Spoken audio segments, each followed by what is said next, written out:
வணக்கம், welcome to இல்லத்தரசி கோலம். வாங்க இந்த வீடியோவில் என்னோட கோலம் கலெக்ஷன் பார்க்கலாம். நான் இப்போ கொடுக்கவே இல்லை, ஏன்னா நிறைய நாள் இருந்து தான் கொடுத்துருக்குறேன். பாருங்கள், இந்த வீடியோவில் ஏகப்பட்ட கோலங்கள் இருக்குது. இது எல்லாமே என்னோடய சேனலில் வீடியோவாக இருக்குது. உங்களுக்கு இந்த வீடியோ பிடிச்சதுன்னா, அதே மாதிரி இந்த கோலம் வீடியோஸ் எல்லாம் பிடிச்சதுன்னா இந்த சேனலை சப்ஸ்கிரைப் பண்ணி சப்போர்ட் பண்ணுங்கள். நல்லா இருக்குங்க. ஈஸியான கோலங்கள் தான், டக்குன்னு போட்டுடலாம். பிகினர்ஸாக இருந்தால் கூட ஈஸியாக கற்றுக்கலாம் போடுறதுக்கு. அந்த மாதிரி கோலங்கள் தான் நான் கொடுத்துட்ருக்குறேன். ஏன்னா கஷ்டமானது என்னாலேயே போட முடியாதுங்க, ஏன்னா நான் ருமட்டாய்டு பேஷண்ட்டு. அதனால் ஓரளவுக்கு ஈஸியாக தான் கொடுத்துட்ருக்குறேன்னு நினைக்கிறேன். பாருங்கள், உங்களுக்கு கண்டிப்பாக பிடிக்கும். அப்படி இந்த வீடியோ பிடிச்சதுன்னா, இந்த இல்லத்தரசி கோலம் சேனல் பிடிச்சதுன்னா சப்ஸ்கிரைப் பண்ணி சப்போர்ட் பண்ணுங்கள். என்னோடய சுவை 6 சேனலையும் பாருங்கள். அதில் இதே மாதிரி ஈஸி டேஸ்டி ரெசிபிஸ் தான் கொடுத்துட்ருக்குறேங்க. கோலம் இதில் எப்படி ஈஸியாக இருக்குதோ அதே மாதிரி ரெசிபியும் அதில் ஈஸியாக தான் இருக்குங்க.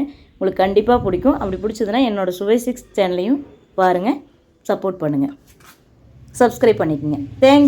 தேங்க்யூ ஃபார் வாட்சிங்.